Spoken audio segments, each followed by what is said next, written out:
शादी वादी कर रखा है इन लोगों ने इस उम्र में? इसको क्या हो गया? एज क्या है? शादी की एज 50 है। एज से क्या मतलब? लड़की तुम्हारी कितनी है? मेरी 22 साल। जैसे मेहनत की कमाई होती है वैसे ही मेहनत से हासिल किया गया प्यार भी होता है। और जीवन में एक बार हर इंसान को प्यार जरूर होता है। आपको भी कभी ना कभी प्यार जरूर हुआ होगा। यह अलग बात है कि उस प्यार का अंतिम अंजाम क्या होता है।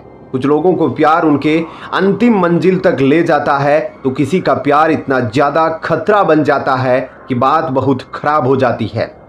और यह 95% केस में देखा जाता है कि प्यार सफल नहीं असफल ही रहता है। ऐसे पागल प्रेमियों से दुनिया भरी पड़ी है। शुरुआत में तो सच्चे प्यार के नाम पर वे बड़े बड़े त्याग बलिदान देते हैं और उनके लिए रुपया पैसा कुछ मायने नहीं रखता। वे एक दूसरे के लिए जान देने तक की बात करते हैं, लेकिन अंत में जब हकीकत सामने आती है तो इंसान की आत्मा तक तड़प जाती है। आज की जो दिल दहला देने वाली सच्ची घटना है, इसे सुनने जानने के बाद आप भी सोचने पर मजबूर हो जाएंगे कि क्या सच में प्यार में ऐसा कुछ भी हो सकता है। एक बेटा जब मुंबई से अपने गांव आता है, देखता है कि उसका बाप पंखे पर लटका हुआ है और नोट होता है। उसे पढ़ने के बाद उसे कुछ समझ नहीं आ रहा था कि आखिर इस दुनिया में ऐसे कैसे हो सकता है। वह सोचने लगता है कि कैसे एक 20 साल की खूबसूरत लड़की उसके 60 साल के A1 ग्रेड वाले ऑफिसर पिता के साथ पति पत्नी वाली इलीगल संबंध बनाती है और फिर इसे इस तरह से खतरनाक स्टेप लेने पर मजबूर करती है। इस वीडियो को अंत तक जानने के बाद आप अब ज़्यादा से ज़्यादा सचेत और जागरूक रहने लगेंगे। आप सभी से अनुरोध है कि इस वीडियो को 1000 लाइक्स जरूर दें। आप कमेंट में ये जरूर बताएं आप ये वीडियो कहां से देख रहे हैं, ताकि आपके जोन की भी ऐसी इंसिडेंट वाली सच्ची घटना सच्ची वीडियो इस चैनल पर ला सकूं। खैर, मैं इस घटना पर आता हूं। विनय प्रताप सिंह, उम्र इनकी 58 साल थी। पैसे से ये ग्रेड 1 ऑफिसर थे। हिमाचल प्रदेश के मंडी के रहने वाले थे, लेकिन इनकी पोस्टिंग हिमाचल प्रदेश में नहीं बल्कि उत्तर प्रदेश के एक बड़े शहर में थी और वहां पर ही ये ग्रेड 1 ऑफिसर की जॉब सालों से करते थे। उनकी रिटायरमेंट कुछ ही दिनों में होने वाली थी, क्योंकि उनकी एज 60 साल पूरी होने वाली थी। अगर उनके परिवार की बात की जाए तो उनके परिवार में केवल 2 ही लोग थे। उनकी पत्नी 15 साल पहले ही स्वर्ग सिधार गई थी, जबकि घर में एक बेटा था और उनके बेटे की भी शादी कुछ दिन बाद हो जाती है और उनका बेटा और उनकी बहू यानी कि उस बेटे की पत्नी दोनों मुंबई में ही फ्लैट खरीदकर शिफ्ट हो जाते हैं। वे दोनों IT जॉब में काम करते हैं और इन दोनों की इनकम कुल 40 लाख सालाना के आसपास रहती है। समय बीतता है। कुछ दिन बाद विनय प्रताप सिंह अपने A ग्रेड नौकरी से रिटायर्ड हो जाते हैं। रिटायर होने के बाद में विनय सिंह लखनऊ से शिफ्ट होकर अपने होम गृह हिमाचल प्रदेश के मंडी में आकर रहने लगते हैं। कुछ दिनों बाद जब उसके बेटे को लगता है कि पापा को यहीं मुंबई में बुलाकर साथ रखना चाहिए, तो फिर उसका बेटा मंडी आता है और आने के बाद अपने पापा से बोलता है, पापा आपके लिए एक सरप्राइज है। क्योंकि उसके बेटे को लगा कि मुंबई जैसे बड़े शहर में जाने की बात सुनकर उसके पापा बहुत ज़्यादा खुश हो जाएंगे और उन्हें बहुत अच्छा लगेगा कि वे अपने बेटे और बहू के साथ इतने बड़े शहर में रह रहे हैं। विनय का बेटा बोलता है, पापा आपको अब सपनों की नगरी मुंबई चलना पड़ेगा और हमारे साथ रहना पड़ेगा। इस पर उसके पापा का जो रिप्लाई आया वह यह था कि बेटा यहाँ पर हमारी जायदाद है, हमारे रिलेटिव्स हैं, हमारे दोस्त हैं, भूमि है, इन सब संपत्ति और रिलेशन की कौन देखभाल करेगा अगर हम मुंबई में रहने लगे तो। फिर बेटा बोलता है कि पापा अब आप रिटायर्ड हो चुके हैं, यहाँ आप अकेले क्या करेंगे और यह सब क्या आपसे संभाला जाएगा, आप चलिए हमारे साथ मुंबई में रहिए। फिर पापा विनय सिंह बोलते हैं कि नहीं बेटा, यहाँ मेरा घर है और हम अपने जन्म स्थल को नहीं छोड़ सकते, तुम चिंता मत करो, मैं अपना ख्याल रख लूँगा।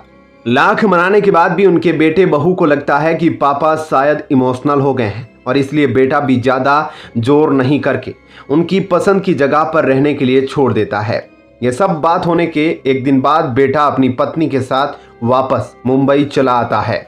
विनय प्रताप सिंह अकेले ही अपने उस गांव वाले घर में रहने लगते हैं। विनय प्रताप ने अपना रूटीन बना रखा था कि उन्हें सुबह में क्या करना है और शाम में क्या करना है। तो अपनी रूटीन के अनुसार ही वे सुबह में वॉक पर निकलते थे, जॉगिंग करते थे, फिर वॉक से आने के बाद भोजन तैयार करते थे, ब्रेकफास्ट लेते थे, फिर टीवी देखते थे और फिर शाम में वे बाहर अपने दोस्तों से मिलने निकल जाते थे। शाम में जब वे पार्क में जाते थे तो उन्हें कुछ पुराने लोग उनके ही एज ग्रुप के मिल जाते थे। वे उनसे बातें करते थे ताकि उन्हें अकेलापन महसूस ना हो। इस तरह से वे अपनी एज के कई सारे नए नए दोस्त बना चुके थे। फिर वापस आने के बाद वे अपने घर का खाना खुद बनाते थे।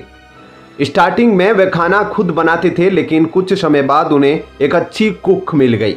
वह कुक खाना बनाने के साथ साथ घर के दूसरे काम करने के लिए राजी हो जाती है और उनके अकॉर्डिंग वे अपने कुक को सैलरी देने लगते हैं। तो इस तरह से विजय प्रताप सिंह का दिन कटने लगता है। वे कभी टीवी देखते हैं, कभी दोस्तों से मिलने जाते थे, तो कभी सोशल मीडिया यूट्यूब का यूज करते थे। हालांकि वे अभी तक फेसबुक या इंस्टाग्राम पर कोई अकाउंट नहीं बनाए थे। खैर, बाकी सब चीजें उनकी डेली लाइफ की पार्ट्स बन चुकी थी। लेकिन बोलते हैं ना, इंसान चाहे कुछ भी कर ले, खुद को कितना भी व्यस्त रहने की कोशिश कर ले, अकेलापन इंसान पर भारी पड़ ही जाता है। विनय प्रताप सिंह भी इस अकेलेपन से जूझने लगते हैं। सुबह शाम पार्क में मिलने वाले उनके एज ग्रुप के दोस्त भी हमेशा इनके साथ नहीं रह सकते थे, उनके घर पर नहीं आ सकते थे और घर में भी लगातार टीवी देखने के बाद एक समय मन ऊबने लगता है। और यही अकेलापन विनय जी के साथ भी होने लगा था। लेकिन विनय जी की अभी भी कुछ करने की जिज्ञासा जिंदा थी। पत्नी के निधन के बाद विनय जी वह सब कुछ करना चाहते थे जो वे अपनी ए ग्रेड नौकरी के दौरान नहीं किए थे, क्योंकि उन्हें उतना समय नहीं मिला था और वह अपनी लाइफ में अपने अकॉर्डिंग कुछ कर सके। क्योंकि A1 ग्रेड ऑफिसर के ऊपर कितना प्रेशर रहता है उससे आप भी वाकिफ होंगे। उस समय उन्हें इतना खाली समय नहीं मिला कि अकेलापन महसूस हो, लेकिन आज के समय में उन्हें अकेलापन धीरे धीरे घेरने लगा था। इस अकेलेपन से बचने के लिए उन्होंने एक लेटेस्ट मॉडल का महंगा स्मार्टफोन खरीदा। उस स्मार्टफोन पर उन्होंने अब अपनी अकाउंट बनाकर उपस्थिति दर्ज कराने लगे। वे फेसबुक, इंस्टाग्राम, इन सब सोशल मीडिया पर अपने अकाउंट बनाते हैं। बहुत सारे रिश्तेदारों का, दोस्तों का फ्रेंड रिक्वेस्ट आता है, वे सबके फ्रेंड लिस्ट में शामिल हो जाते हैं। धीरे धीरे वे अनजान लोगों की फ्रेंड रिक्वेस्ट भी एक्सेप्ट करने लगे, क्योंकि फेसबुक की एल्गोरिदम होती है ना, आपको बहुत सारे लोगों का सजेशन दिखाता है।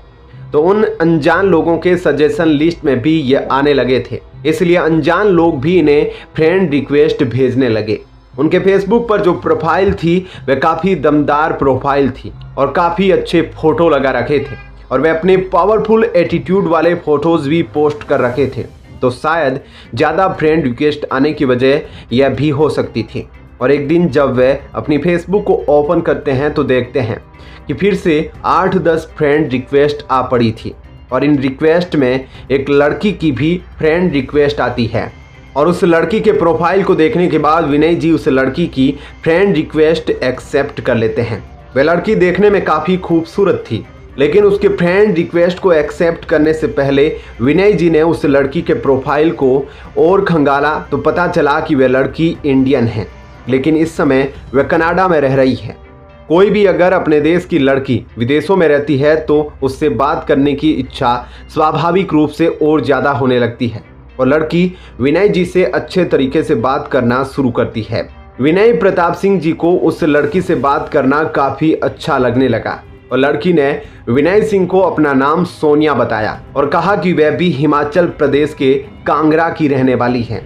क्योंकि यह लड़की भी हिमाचल प्रदेश की थी तो विनय जी का इंटरेस्ट और ज़्यादा बढ़ जाता है। उस सोनिया की उम्र महज 19-20 साल की थी और वह काफ़ी खूबसूरत थी।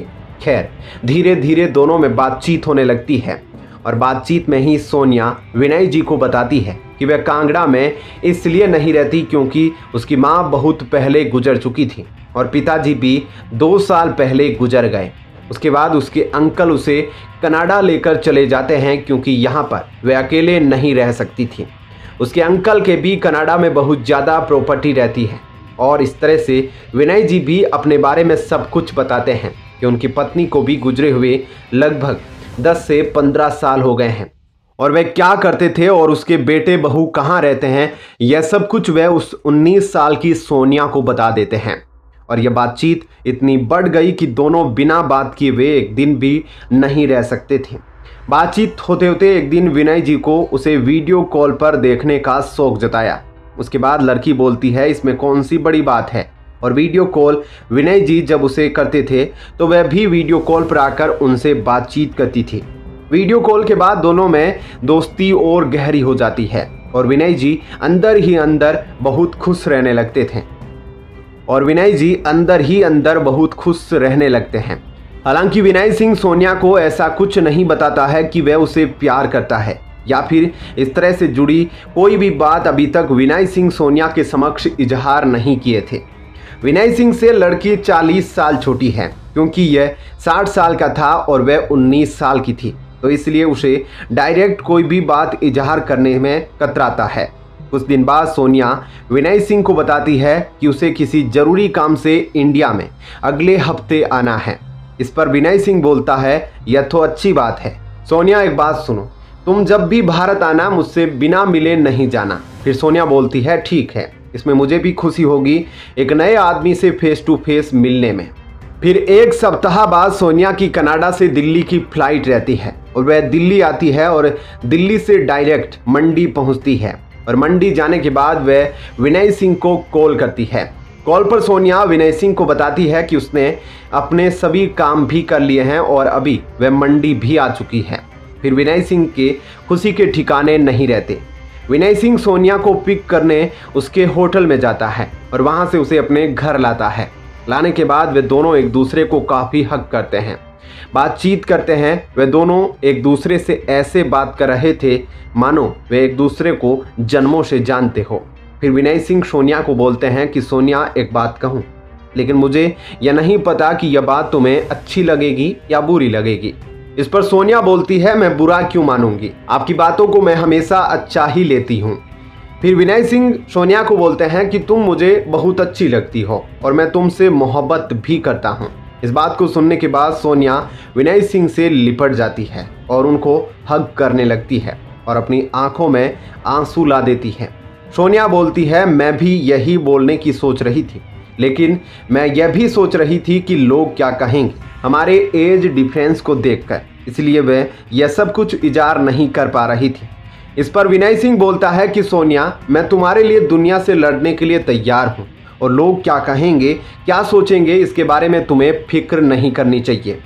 फिर दोनों में और गहरा संबंध हो जाता है। वे दोनों वह सब कुछ करने लगते हैं जो एक पति पत्नी के बीच होता है और यहीं से इस पूरी कहानी का टर्निंग पॉइंट आता है। यह सब होने के बाद सोनिया बोलती है अब उसके अंकल सोच रहे होंगे कि इतने दिन कैसे लग गए काम करवाने में, इसलिए वह डिसाइड करती है फिर से वापस कनाडा जाने का। कनाडा जाने की फ्लाइट दिल्ली से थी तो विनय प्रताप सिंह सोनिया को छोड़ने दिल्ली एयरपोर्ट तक आते हैं। छोड़ने के बाद विनय प्रताप सिंह अपने घर वापस आ जाते हैं। उसके बाद 15 से 20 दिनों तक लगातार सोनिया और विनय के बीच बातचीत होती है, वीडियो कॉल्स होते रहते हैं। लेकिन उसके बाद अचानक सोनिया गायब हो जाती है। विनय सिंह सोनिया से कोई संपर्क नहीं कर पा रहा था, ना ही सोनिया फेसबुक पर कभी ऑनलाइन आती थी। 10 से 12 दिन हो गए थे और विनय प्रताप सिंह सोनिया से किसी भी तरह से संपर्क करने में असफल थे। इससे विनय प्रताप सिंह बहुत परेशान होने लगे थे। उन्हें समझ नहीं आ रहा था कि सोनिया तक कैसे पहुंचा जाए। फिर 13वें दिन अचानक सोनिया का इनको मैसेज आता है। फिर विनय सिंह तुरंत सोनिया के सामने ढेर सारे सवालों की लड़ी लगा दिए। तुम इतने दिनों तक कहाँ थी? तुमने मुझे एक भी मैसेज क्यों नहीं किया? कुछ भी तुम्हारे साथ हुआ मुझे बताया क्यों नहीं? तुम ठीक हो ना? फिर सोनिया का जवाब आता है विनय जी मेरे अंकल को हार्ट अटैक आया था और पूरी समय वह अंकल की देखभाल के लिए अस्पताल में गुजार रही थी। अंततः उसके अंकल भी अब नहीं रहे और इन्हीं सब चीज़ों में वह बिजी थी, दुखी थी और नहीं चाह रही थी कि आप मेरी वजह से डिस्टर्ब हो, इसलिए वह उनसे संपर्क नहीं किए। सोनिया की इमोशनल बातों को सुनकर विनय सिंह काफ़ी दुखी हुए और सोनिया को सांत्वना दी। उसके अंकल की पत्नी यानी इसकी आंटी शायद पहले ही चल बसी थी और अब इनके अंकल के जाने के बाद वह यहाँ अकेले थी। सोनिया ने विनय जी को कहा कि अंकल के जाने के बाद वह अकेली है लेकिन यहाँ कनाडा में अंकल जी के अच्छे खासे प्रॉपर्टी है। इन प्रॉपर्टी पर उसे दावा पेश करना होगा, नहीं तो सरकार इस प्रॉपर्टी को अपने नाम कर लेगी। इस पर विनय जी ने कहा कि हाँ, यह तो करना ही पड़ेगा ताकि सारी प्रॉपर्टी तुम्हारी हो जाए। इसमें दिक्कत क्या है, तुम दावा पेश कर दो। इस पर सोनिया ने विनय प्रताप सिंह को कहा दावा पेश करने के लिए उसे फिर से इंडिया आना होगा। इस पर विनय जी ने सोनिया से पूछा, तुम्हारे अंकल की प्रॉपर्टी तो कनाडा की है, तो तुम्हें इंडिया क्यों आना पड़ेगा? इस पर सोनिया का जवाब आया, उनके प्रॉपर्टी पर दावा करने के लिए अंकल के कुछ दस्तावेज पेश करने होंगे और वे दस्तावेज हमसे रिलेटेड होने चाहिए। ऐसे सारे दस्तावेज भारत में ही हैं, इसलिए दावा पेश करने से पहले मुझे इंडिया आकर वे दस्तावेज कनाडा लाना पड़ेगा। फिर विनय प्रताप सिंह बोलते हैं, क्या वे दस्तावेज मैं कुरियर कर सकता हूं? फिर सोनिया ने बोला, आपको दस्तावेज के बारे में नहीं पता होगा, कहां पर है, कौन से दस्तावेज लेने हैं, इसलिए मुझे ही आना पड़ेगा। विनय जी अपनी तरफ से उसे जल्द से जल्द मदद देना चाहते थे ताकि उसकी प्रॉपर्टी उसके नाम बिना किसी दिक्कत के हो जाए, लेकिन यह पॉसिबल नहीं था, इसलिए सोनिया को वापस इंडिया आना पड़ता है। इधर विनय प्रताप सिंह भी दिल्ली एयरपोर्ट पर सोनिया को लेने पहुंच गए। सोनिया को कॉल करते हैं तो सोनिया का मोबाइल रीचेबल नहीं था। 2 घंटों तक इंतजार करते हैं, फिर भी सोनिया एयरपोर्ट से बाहर नहीं निकलती है। ये परेशान हो जाते हैं। परेशान होकर विनय प्रताप सिंह वहां एयरपोर्ट के पास एक होटल में ठहर गए। कुछ समय बाद सोनिया विनय जी को फ़ोन करती है और बोलती है कि मैं यहाँ एयरपोर्ट पर एक बड़ी मुसीबत में फंस चुकी हूँ। फिर विनय जी चौंक कर पूछते हैं, ऐसा क्या हुआ तुम्हारे साथ, ठीक तो हो ना तुम? फिर सोनिया बोलती है कि अंकल के कुछ गोल्ड थे और वे गोल्ड वहाँ नहीं छोड़ सकती थी क्योंकि ये गोल्ड काफ़ी महंगे हैं और तकरीबन 5 से 7 करोड़ के गोल्ड होंगे, इसलिए उन गोल्ड को अपने साथ ला रही थी। लेकिन एयरपोर्ट पर कस्टम डिपार्टमेंट वालों ने मुझे यह कहकर घेर लिया कि आप अलाउड लिमिट से ज़्यादा गोल्ड अपने साथ ला रही है, इसलिए कस्टम वाले मुझे नहीं जाने दे रहे हैं। इस पर विनय प्रताप सिंह सोनिया को बोलते हैं कि तुम घबराओ नहीं, मैं तुम्हारी मदद करूंगा और तुम्हें कुछ नहीं होगा। विनय प्रताप सिंह बोलते हैं कि वहाँ के अधिकारी से मेरी बात कराओ, मैं सब कुछ मैनेज कर दूंगा। उस कस्टम अधिकारी की इनसे बात होती है। कस्टम अधिकारी इनसे बोलता है कि इन्होंने लिमिट से ज़्यादा गोल्ड लाया है और हम उन्हें रिलीज नहीं कर सकते। फिर विनय सिंह बोलते हैं, आप यह बताओ इसका फाइन कितना लगेगा? हम फाइन भरने के लिए तैयार हैं, लेकिन इसे और उसके गोल्ड को आप जल्दी से रिलीज कर दीजिए। अधिकारी ने कहा, आप थोड़ी देर बाद फ़ोन कीजिए, मैं टीम के साथ डिस्कस करके आपको जानकारी देता हूँ। फिर 10 मिनट बाद जब अधिकारी को फ़ोन किया तो अधिकारी की तरफ से जवाब आया कि इन पर 50 लाख रुपए की फाइन और 65 लाख रुपए की ड्यूटी बनती है। इतने फाइन भरने के बाद ही हम इनके गोल्ड और इनको रिलीज कर सकते हैं। फिर विनय सिंह ने सोनिया को कहा कि तुम चिंता मत करो, मैं पूरी फाइन देने के लिए तैयार हूँ। आधे घंटे के भीतर विनय सिंह ने उस ऑफिसर शख्स के अकाउंट में 65 लाख रुपए के अमाउंट को ट्रांसफर कर दिया। उसके बाद इतने तक नहीं रुके, थोड़ी देर बाद फिर से सोनिया का विनय सिंह को कॉल आता है कि अपने 65 लाख रुपए देकर मुझे तो बचा लिया, लेकिन यहाँ पर अब कस्टम डिपार्टमेंट वाले एनफोर्समेंट डायरेक्टर के लोगों को भी बुला लिए हैं और ये लोग तुरंत इतने रुपए अरेंज करने की एवज में इन पर मनी लॉन्ड्रिंग का आरोप लगा रहे हैं। वे सवाल कर रहे हैं कि इतनी जल्दी 65 लाख रुपए कहां से लाए। यह सब सुनने के बाद विनय प्रताप सिंह थोड़ी देर के लिए परेशान हो जाते हैं, लेकिन फिर बोलते हैं कि तुम घबराओ नहीं। अधिकारी विनय जी से बोलता है कि इस एवज में आपको 1 करोड़ 5 लाख रुपए और देने होंगे, नहीं तो मामला गड़बड़ है और आप दोनों को जेल जाना पड़ सकता है। फिर सोनिया की मदद के लिए विनय जी 1 करोड़ 5 लाख की रकम फिर से उन अधिकारियों के अकाउंट में ट्रांसफर कर देते हैं। उसके बाद सोनिया एयरपोर्ट से निकलती है और निकलने के बाद विनय सिंह से वह मिलती है। जिस होटल में विनय जी ठहरे हुए थे उस दिन वे दोनों वहीं पर रुक जाते हैं। अगले दिन दोनों हिमाचल चले जाते हैं। दोनों मंडी पहुंचते हैं। सोनिया विनय सिंह के ही घर पर रहती है और ये दोनों सब कुछ करते हैं जो शादी के बाद पति पत्नी करते हैं। 4-5 दिन रहने के बाद सोनिया बोलती है कि अब उसे कनाडा जाना होगा, नहीं तो प्रॉपर्टी के दावा करने में दिक्कत आ सकती है। उससे पहले उसे अपने घर दस्तावेज लेने जाने होंगे। फिर एक दिन बाद विनय सिंह सोनिया को लेकर दिल्ली एयरपोर्ट छोड़ने आते हैं और सोनिया फिर कनाडा चली जाती है। फिर पहले की तरह इन लोगों की डेली बातचीत फ़ोन पर होती रहती है। एक सप्ताह तक वीडियो कॉल्स भी होते हैं। उसके बाद एक दिन फिर से सोनिया गायब हो जाती है, कोई फ़ोन कॉल्स या चैटिंग नहीं होती। फिर अगले दिन अचानक सोनिया की कॉल आती है। इस बार सोनिया कॉल पर बहुत रो रही होती है। यह सब सुनकर विनय प्रताप सिंह सोनिया से पूछते हैं, सोनिया क्या हुआ तुम्हारे साथ? इस पर सोनिया रोते हुए बोलती है, उसने अंकल और उसके डॉक्यूमेंट सबमिट कर दिए हैं और कनाडा के अधिकारियों ने मेरे अंकल के प्रॉपर्टी का सर्वे कराया और इसे 15 करोड़ के आसपास बताया है। इस प्रॉपर्टी को हमारे नाम करने के लिए ये लोग हमसे 75 लाख की स्टाम्प ड्यूटी मांग रहे हैं और अगर ये रकम उसने नहीं भरी तो यह सारी प्रॉपर्टी उसके हाथ से चली जाएगी। यह सब बोलते हुए सोनिया सिसक कर भी रो रही थी। सोनिया को ऐसे भावुक देखकर विनय प्रताप सिंह बोलते हैं, सोनिया तुम चिंता नहीं करो और इन सब पैसों का अरेंजमेंट वे 1-2 दिनों में कर देगा। यह सुनने के बाद सोनिया विनय जी से बोलती है, आप मेरी जिंदगी में भगवान बनकर आए हैं और आप हमेशा मेरे लिए पति तो रहोगे ही, लेकिन भगवान जैसा भी रहोगे। यह सुनने के बाद विनय सिंह थोड़ा मुस्कुराते हैं और बोलते हैं, यह हम लोगों की अच्छी किस्मत की खेल है। हम दोनों मिले और भगवान इसलिए भी मिलवाए क्योंकि तुम्हारी जिंदगी में आ सकूं और तुम्हारे लिए मदद कर सकूं। इसका कोई मतलब है और हम मरते दम तक एक साथ रहेंगे। इस पर सोनिया भी हाँ में हाँ मिलाती है और उसके बाद सोनिया के अकाउंट में 65 लाख की रकम ट्रांसफ़र करते हैं और 10 लाख इनके पास शॉर्टेज रहती है और सोनिया को बोलते हैं कि हमारे पास 10 लाख की अभी शॉर्टेज है और वह इस रुपए को कहीं से अरेंज करके उसे कल तक देगा। तो उस 10 लाख की डिमांड वे अपने बेटे से करते हैं। वे अपने बेटे को कॉल करते हैं, बोलते हैं, बेटा मुझे 10 लाख की ज़रूरत है, तुम मेरे अकाउंट में डाल दो। इस पर बेटा बोलता है कि पापा अचानक से इतने बड़े अमाउंट की आपको क्या ज़रूरत पड़ गई। इस पर विनय सिंह अपने बेटे पर गुस्सा करते हैं कि अब तुम मेरे से सवाल जवाब करोगे, अभी नीड है मुझे 10 लाख की, आज शाम तक डाल दो। यह सुनने के बाद बेटा उनके अकाउंट में 10 लाख रुपए ट्रांसफ़र कर देता है और यह 10 लाख रुपए विनय प्रताप सिंह फिर से उस सोनिया के अकाउंट में ट्रांसफ़र कर देता है। सारे पैसे ट्रांसफ़र होने के बाद अचानक सोनिया के सारे social accounts, phone numbers, WhatsApp सब कुछ बंद हो जाता है और उनके संपर्क से बाहर हो जाता है। सब पर इनको ब्लॉक कर देती है और उसके बाद में सभी अकाउंट को डिलीट कर देती है।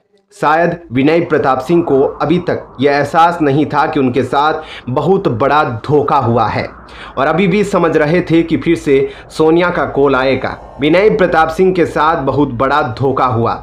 उनके साथ इमोशनल फ्रॉड तो हुआ ही, साथ ही इनकी आर्थिक स्थिति भी इतनी खराब हो गई कि इनको अब भीख मांगने की नौबत आ गई। मेंटली इनको बहुत बड़ा झटका लगा, उनके दिमाग पर बड़ा असर पड़ा। आगे उनके साथ जो हुआ उसे सुनने के बाद आपके पैरों तले जमीन खिसक जाएगी। वह किसी से बात करना नहीं चाहते थे, वह अकेलेपन में रहने लगे। वह घर में घंटों पूरे दिन एक कमरे में खुद को बंद करके रहने लगे। फिर यह सब देखने के बाद उनका बेटा उनसे मिलने मुंबई से घर आता है। पहले तो अपने बेटे को कुछ भी बताने से कतराते हैं, लेकिन धीरे धीरे उन्होंने सारी कहानी अपने बेटे को बता दी। यह सब सुनने के बाद उनके बेटे का खून खोल जाता है और वह तुरंत अपने पापा को पुलिस स्टेशन जाने के लिए बोलता है। लेकिन उनके पापा उस लड़की के प्यार में इतना पागल थे कि कभी नहीं चाहते थे कि लड़की के ऊपर कोई एक्शन हो। अभी भी एक बड़ी उम्मीद में बैठे थे। इधर इनका बेटा बड़े ऑफिसर को सारी बात बताता है। उसके बाद इन्वेस्टिगेशन शुरू होती है। तभी जिस कमरे में प्रताप सिंह रहते थे वह कमरा अंदर से बंद हो गया और कितना भी कुछ करने पर वह कमरा उन्होंने अंदर से नहीं खोला। उसके बाद कमरे को तोड़ा गया। फिर जो उनका बेटा देखा, ऐसा मंजर कोई भी बेटा कभी नहीं देखना चाहेगा।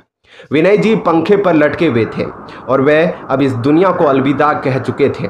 पास में नोट थी, उसे नोट को जब पढ़ा गया तो उन्होंने यह लिखा था कि इस मौत का जिम्मेदार वह खुद है और जो इन्वेस्टिगेशन चल रही है, लड़की के ऊपर कुछ नहीं किया जाए, जो कुछ भी हुआ उसे छोड़ दिया जाए, वे बहुत प्यार करते हैं।